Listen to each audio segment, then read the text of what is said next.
What up, what up? Where's Ariel? Is Ariel here? There's Ariel. Good, man. Anthony, John Morgan, you should have heard all the shit Ariel was talking about you the other day. I'm just kidding. I kid. So talk about the field, man. I mean, yesterday you were super calm. We're one day closer. You got the big crowd here now, the big fight feel. I mean, are the emotions any different today? How are you feeling? I feel exceptionally grateful today.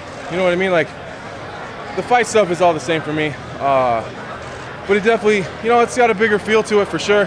You know, I kind of hide out in my offside hotel room, you know, and keep myself away from all the fight tension and, you know, how everyone else is feeling. I don't really want to carry anyone else's tension. So I'm good and I'm calm, but definitely being here, I can feel it. You know what I mean? There's like a heartbeat in the crowd. You know what I mean? It just feels really good. You know, in the build-up to this fight, you said, I don't want to talk about picograms, I don't care. Right. But the test results came out today. We saw it. Now that you're staring it in the face, you know, you said, I don't care. But now that you've seen the test with the picograms in it, what do you feel now? Does it bother you? Does it feel different now that it's a reality? It's expected. I didn't have any doubt in my mind. For whatever reason, it tends to pulse when it gets close to a fight. You know what I mean? I expected it. I would have been more shocked if it wasn't there. So it is what it is, man. You know, I've talked to Bob Bennett. We're good. Did you find out this morning, or did you know earlier than we did? Well, I seen it this morning, for sure. But I've talked to Bob before that. So we're good, man.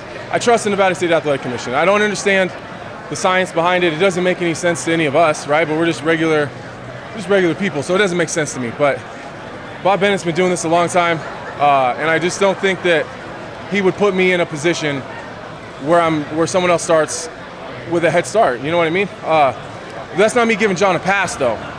Obviously, there's been some sort of indiscretion there. You know, at some point in time, he's used PEDs, and I don't think we can argue that.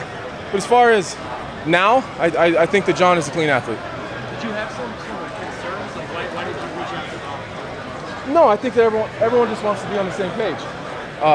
And like I've been saying, I think Cormier and Gustafsson spent a lot of time talking about the negative things that Jon Jones does, and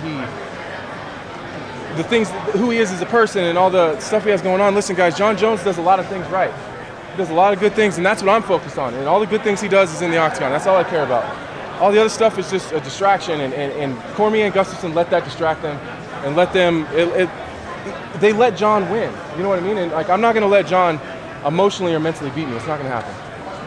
How much are you ready? I mean, I woke up this morning at 206.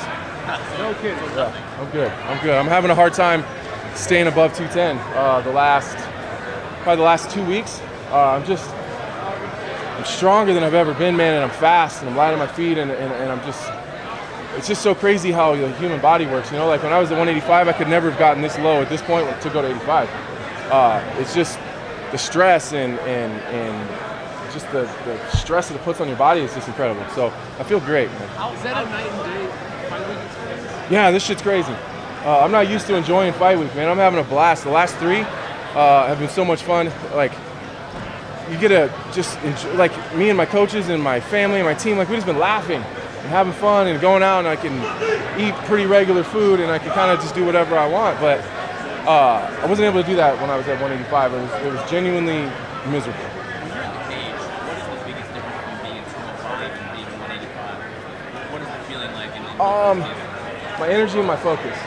I just don't think that I could compete at a high level any longer at 185 because I was doing so much work to get down there. It was so focused on getting skinny and not getting better. So I spent, number one, I spent this whole training camp just focusing on getting better and worrying about the things that we need to nullify that Jon Jones does. 185 was really just how many calories can you burn as quick as possible. And then you just can't cut that kind of weight and then just go in there and be 100% focused and energetic. It's just not possible. Anthony, is there any opponent at all that you look at in your past that reminds you of Jon at all? John's sort of a unique fighter, but is there anyone you can look at that you fought before? Not really. John's pretty unique. You know what I mean? He's got a unique build. He's got a unique. His athleticism is very unique. He's able to do things that a lot of people aren't able to do. I think he's a completely different beast. And what would it mean to win a title for your team at Factory X? You're the first champion, UFC champion from Factory X. I'm sure that's a big week. That's huge. Yeah, man, we're a huge family there, and to be able to be the first UFC world champion coming out of Factory X would be, that's another dream come true. that's just it's just hard to even put into words what that would be like. You know what I mean? Just for the up and coming guys, the younger guys, and the vets that have come before me that weren't able to do that. It's just for everybody. You know? What's the support been like this week from them? Because I know they're always tagging you in posts. Oh man, it's not even just this week. Like, I don't know if you guys seen the countdown and like the Anatomy of a Fighter videos and embedded, but we're just a huge happy family, and we do a lot of clowning around. We work our asses off, but we just mess around the whole time. You know what I mean? It's constant heckling, and it's like I got a whole bunch of little brothers and sisters. You know what I mean? They're just constantly bugging you, and I know it's so much fun there, man. I love it. It's going to cost me 44 different opponents. It's going to cost me Jon Jones twice. It's really the element of the sport. Is there a difference in your game when you run against him? No, not really. He doesn't take the stare-offs very seriously. You know what I mean? So it's hard to get a read on what he really is. You know what I mean? And I think he does that on purpose. He's a smart guy. He's not going to give you any tell or any of that. So, you know, it's constantly just looking around and won't be serious. You know, he just won't take it seriously, which is fine. You know, like, we get paid to fight, not do square off. So, no, I don't feel any different standing across from him than I do anyone else. You know, and I know that it sounds like that's what I'm supposed to say, but that's just how it is. It's how I feel. Yeah, Thiago looked great, man. Yeah, I've seen him here this week too. I was more impressed with Thiago's ability to stay calm. You know, it was kind of like you're sitting on the edge of your seat waiting for him to explode. You know, and he never really did. He stayed composed the whole time. I hope he doesn't do that too much, because that kind of takes away from who Thiago is. He's so great because he is so unpredictable, and he's so, you know, it's like dynamite when it goes off. You know, and so I hope he doesn't lose it too much. But I was impressed with his ability to stay calm and focus and not lose his cool. Some story fighting Oh, it's gonna be an awesome story. I can't wait. It is. What's up? Oh, I thought it was a question. All set? Cool. Thank you. Appreciate you, man. Appreciate you. Thanks, guys.